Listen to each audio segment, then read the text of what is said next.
శ్రీ గురు చరిత్ర అధ్యాయం 44. ఓం గణేశాయ నమః. ఓం సరస్వత్యై నమః. ఓం గురుభ్యో నమః. యోగపుంగవునికి నామధారకుడు నమస్కరిస్తూ, మహర్షి, శ్రీగురుని లీలలు ఇంకొకటి వివరించి చెప్పండి అని కోరాడు. యోగపుంగవుడు ఇలా చెప్పసాగాడు. తంతకుడు అనే సాలెవాడు శ్రీగురుని సేవిస్తూ ఉండేవాడు.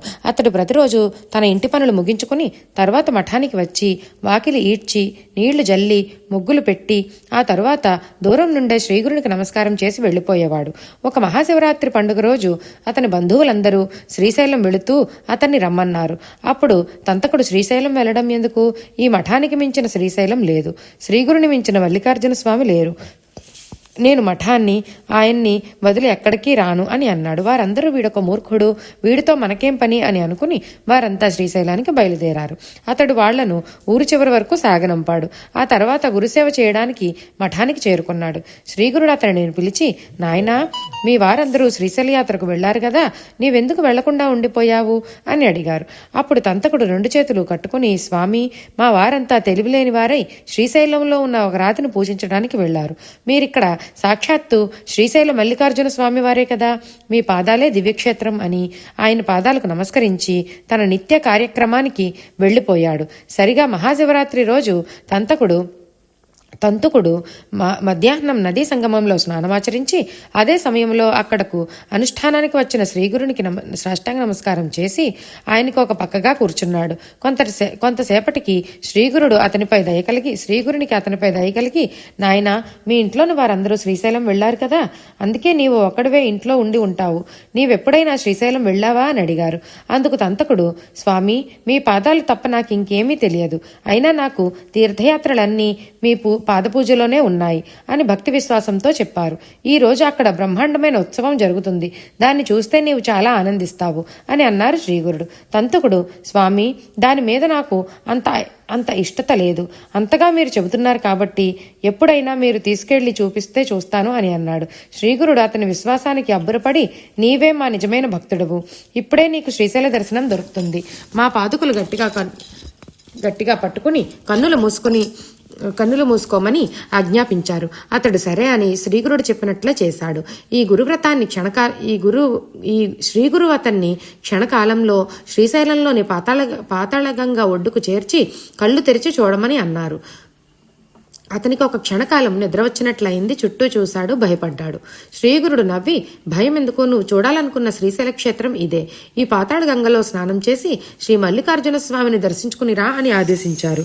శ్రీగురు ఆదేశానికి శిరసా వహించి అన్నీ ముగించుకుని మల్లికార్జునుని దర్శించడానికి వెళుతుండగా దారిలో ఒక చోట అతని బంధువులు ఎదురు వచ్చారు. తంతుక, నీ గురువే సర్వస్వం అని చెప్పావే, యాత్రలే అక్కరలేదు అని అన్నావు, మరి ఎందుకు వచ్చావు అని హేళన చేశారు. అప్పుడు అతను వారితో, మీకు నిజం చెప్తున్నాను, ఒక క్షణం కిందట నేను సంగమంలో స్నానం చేశాను, కానీ శ్రీగురుడు నన్ను ఇక్కడికి తీసుకుని వచ్చారు, అంతే, నాకేమీ తెలియదు అని చెప్పాడు. వారెవరూ ఆ మాటలను నమ్మలేదు. వీడు మన వెనకే వచ్చి ఉండాలి అని అందరూ అనుకున్నారు. తంతుకుడు అదేమీ పట్టించుకోకుండా గంధం, పుష్పం, అక్షింతలు, బిల్వదళాలు తీసుకుని శివుణ్ణి పూజించడానికై వెళ్లాడు. అక్కడ అతనికి మల్లికార్జునునికి బదులు శ్రీగురుడే దర్శనమిచ్చారు. సమస్త పూజలు ఆయనకే చెందినట్లు అతనికి దర్శనమైంది. అతడు అద్భుతాశ్చర్యాలను పొంది అనంతరము అక్కడ నుండి శ్రీగురుడి దగ్గరకు బయలుదేరాడు. శ్రీగురుడు పాతాళగంగ దగ్గర యథాప్రకారమే కనిపించి, నీకింకా కొంతసేపు ఉండి నీ వాళ్లతో కలిసి వస్తావా లేదా నాతో వస్తావా అని అడిగారు. అప్పుడు తంతుకుడు, స్వామి, ఈ రోజు నేను ఒక విచిత్రాన్ని చూశాను. నేను ఆలయానికి వెళ్ళినప్పుడు నాకు అక్కడ శివలింగంలో మీరే కనిపించారు. అందరూ చేసే పూజలన్నీ మీరే అందుకున్నట్లు కనిపించింది. మీరు మానవ మాత్రులు ఎంత మాత్రమూ కాదు. మీ పాదాల చెంతనే ఉన్న నన్ను ఎందుకు ఇక్కడికి తీసుకుని వచ్చారో తెలియటం లేదు అని అన్నాడు. అందుకు శ్రీగురుడు, నాయనా, ఈ విశ్వం అంతా పరమేశ్వరుడే వ్యాపించి ఉన్నప్పటికీ ఆయన సాన్నిధ్యంలో అనుభవం పొందడానికి స్థానమహిమ భక్తులకు ఎంతగానో ఉపకరిస్తుంది అని అన్నాడు. తంతుకుడు దాన్ని గురించి వివరించి చెప్పమనగా శ్రీగురుడు ఇలా చెప్పసాగాడు. తంతుక, మహాశివరాత్రి సమయంలో ఇక్కడ ఎంతగానో మహిమ ఉంటుంది. పూర్వం కిరాతక దేశంలో ధీశాలి, బుద్ధిమంతుడు అయిన విమర్శనుడు అనే రాజు పాలిస్తూ ఉండేవాడు. అతడు శివభక్తుడు, కానీ విచక్షణారహితంగా ఇంద్రియ సుఖాలను అనుభవిస్తూ పరస్త్రీలోలుడుగా ఉండేవాడు. కానీ ప్రతిరోజు శ్రద్ధగా శివపూజ చేసి సేవించుకునేవాడు. అతని భార్య కుముద్వతి మహాసాధ్వి. ఆమె ఒకనాడు, నాథ, మీరు కోపం తెచ్చుకోనంటే ఒక విషయం అడుగుతాను. ఆహార విహారాదులలో ఎటువంటి నియమం పాటించని మీరు ఇంత భక్తిగా శివపూజ చేయడం వింతగా ఉంది అని అడిగింది. రాజు నవ్వి, చెలి, నీ సందేహం తీరాలంటే నా పూర్వజన్మ వృత్తాంతం నీకు తెలపాల్సిందే.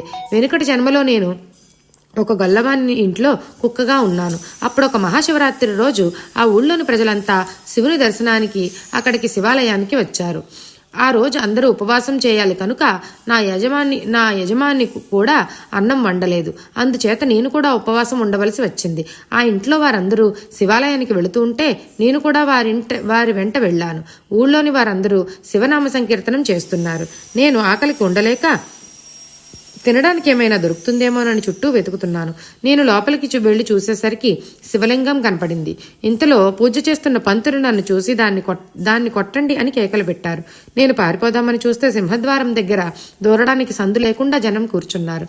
కొంతమంది కర్రలు పట్టుకుని తరుగుతూ ఉంటే వారి నుండి తప్పించుకోవడానికి 3 సార్లు గుడి చుట్టూ తిరిగాను.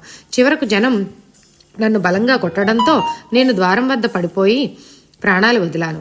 ఈ విధంగా నాకు తెలియకుండానే ఉపవాసం ఉండి శివుణ్ణి దర్శించుకుని ప్రదక్షిణలు చేసిన పుణ్యము ఆర్జించాను. అందుచేతనే ఈ జన్మలో జ్ఞానం, రాజ్యం లభించాయి. కానీ పోయిన జన్మలో కుక్క బుద్ధి మాత్రం ఇంకా వదలలేదు. అందుకే నా నడవడిక తప్పు అని తెలుసుకున్నా మార్చుకోలేకపోతున్నానని చెప్పాడు. ఆ వృత్తాంతం విని కుముద్వతి ఆశ్చర్యపోయింది. అతని పాదాలకు నమస్కారం చేసి, నాథ, శివానుగ్రహం చేత మీరు సర్వజ్ఞులయ్యారు. నా మీద దయతో నా వెనుకటి జన్మ గురించి చెప్పండి అని ప్రార్థించింది. విమర్శనుడు నవ్వి, దేవి, వెనుకటి జన్మలో నీవు శ్రీశైలంలో ఒక పౌరంగా ఉన్నావు. నీవు ఒకరోజు మాంసం ముక్కను పట్టుకుని ముక్కును కరుచుకుని వెళుతుండగా ఒక డేగ దాన్ని లాక్కోవలసి వచ్చి నిన్ను వెంటాడింది. నీవు ప్రాణభయంతో మల్లికార్జున స్వామి ఆలయం గోపురం చుట్టూ ఎగిరావు. చివరకు ఆ డేగ నిన్ను చంపి మాంసం ముక్క ఎత్తుకుని పోయింది. ఆ రోజు నీవు ఆలయానికి ప్రదక్షిణ చేసి మరణించడం వల్ల నీవీనాడు మహారాణిగా జన్మించావు అని చెప్పాడు. ఆ రోజు నుండి ఆమె మరింత భక్తితో శివపూజ చేస్తానని చెప్పి, నాథ, వచ్చే జన్మలో మనకేం జరగబోతుందో కూడా చెప్పండి అని వేడుకుంది. అప్పుడు రాజు ఇలా చెప్పసాగాడు, దేవి, నేను సింధు నదిలో రాజకుమారుడిగా పుడతాను. నీవు సంజయ దేశ రాజకుమార్తెగా పుట్టి నా భార్యవవుతావు. ఆ పై జన్మలో నేను సౌరాష్ట్ర దేశానికి రాజునవుతాను. నీవు కళింగ దేశ రాజకుమార్తెవై నా భార్యవవుతావు. అటు పై జన్మలో నేను గాంధార దేశానికి రాజునవుతాను. నీవు మగధ దేశ రాజకుమార్తెగా జన్మించి నన్ను వివాహం చేసుకుంటావు. అటు తర్వాత జన్మలో నేను అనంతుడనే రాజుగా జన్మిస్తాను. నీవు యయాతి వంశంలో జన్మించి నా రాణివవుతావు. ఆ పైన నేను పాండ్య దేశంలో పద్మవర్ణుడనే రాజుగా పుడతాను. నీవు విదర్భ దేశంలో సమతనే రాజకుమార్తెగా పుడతావు. నీవు నా భార్యవవుతావు.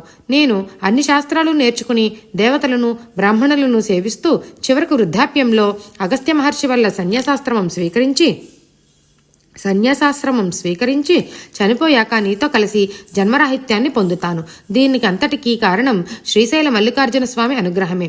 కాబట్టి మనం శ్రీశైల యాత్ర చేసి వద్దామని చెప్పి తన భార్యతో కలిసి యాత్రకు బయలుదేరాడు. కాబట్టి తంతుక ఈ క్షేత్రంలో తెలియక చేసిన ప్రదక్షిణల వలన ఒక పావురానికి రాణి పదవి, ఆ తర్వాత మోక్షము లభించాయి. నీవు కూడా ఈ రోజు నుండి పరమశివుని పూజించు. గంధర్వపురంలో ఈ మల్లికార్జునితో సరిసమానమైన మహత్యం కలిగిన కల్లేశ్వరుడు ఉన్నాడు. నీవు ప్రతిరోజు ఆయన్ని సేవించు అని చెప్పారు. తంతుకుడు తన జీవితాంతము శ్రీగురుని సేవించుకుని చివరకు మోక్షం పొందాడు. ఇలా శ్రీగురుని మహిమలను ఎన్నని చెప్పగలము. ఓం శ్రీ దత్తాయ గురవే నమః.